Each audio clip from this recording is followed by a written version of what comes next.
ومنها خلقناكم وفيها نعيدكم ومنها نخرجكم تارة أخرى.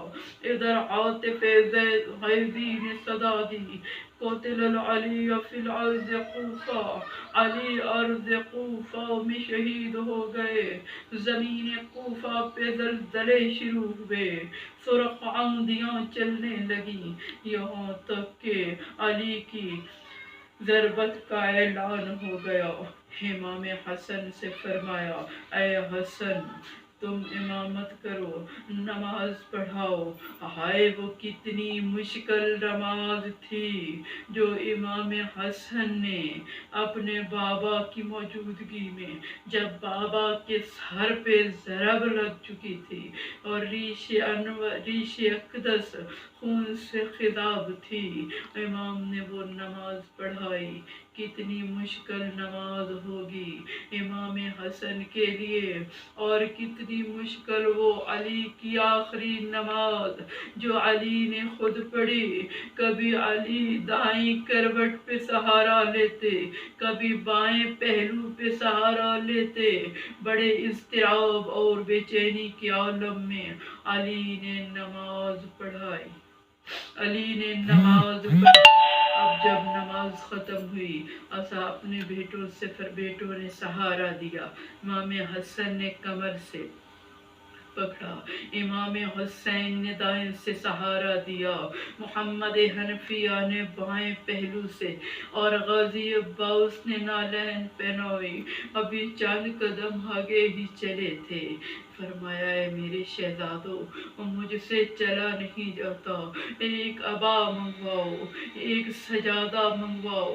اب شہزادوں نے عبا بچھائی، اپنے بابا کو اس پہ بٹھایا، شہزادے عبا پکڑ کر گھر لے جانے لگے۔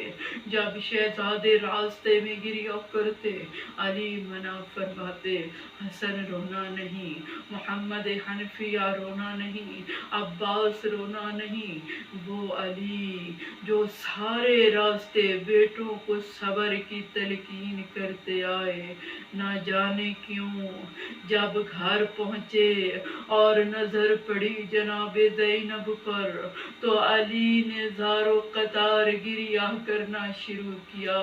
جناب زینب آگے بڑھی، اپنے بابا کے گلے میں باہیں ڈالی، فرمایا بابا کس نے آپ کے سر انور کو شگافتہ کیا؟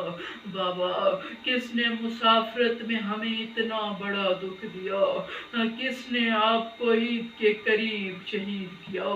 کس نے ہمارے گھروں میں صف ماتم بچھا دی؟ علی اپنی بیٹی کو سہارا دیتے ہیں۔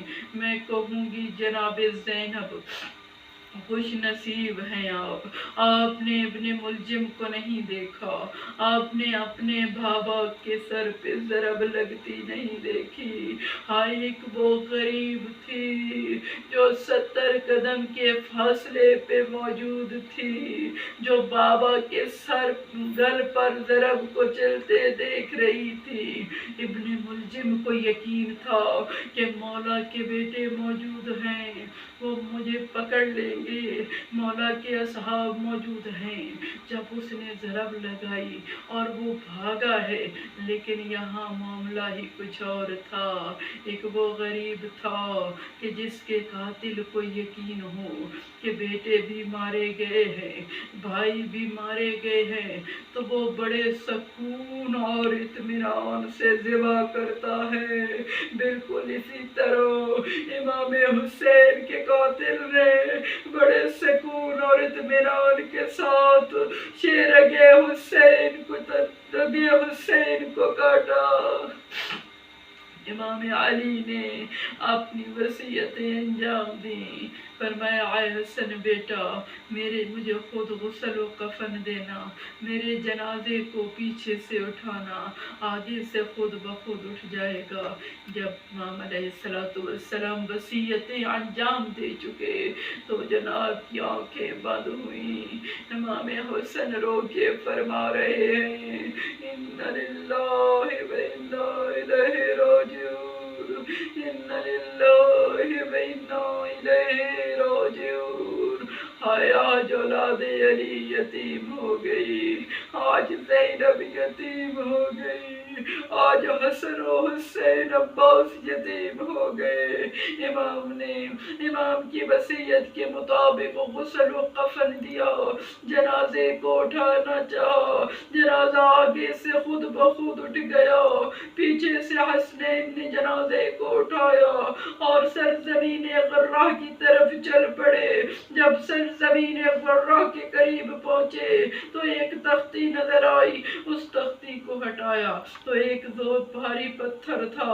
امام کی وصیت کے مطابق اس پتھر کو ہٹایا، ایک قبر برآمد ہوئی جس پہ یہ لکھا تھا کہ یہ وہ قبر ہے کہ جس کو نبی محمد مصطفیٰ کے وصی علی ابن ابی طالب کے لیے تیار کیا ہے۔ جیسے سیدوں نے اپنے بابا کی میت کو اس قبر کے سپرد خاک کیا اور واپس آ گئے۔ الا لعنت اللہ علی قوم الظالمین وسیعلم الذین ایام منقلب ینقلبون۔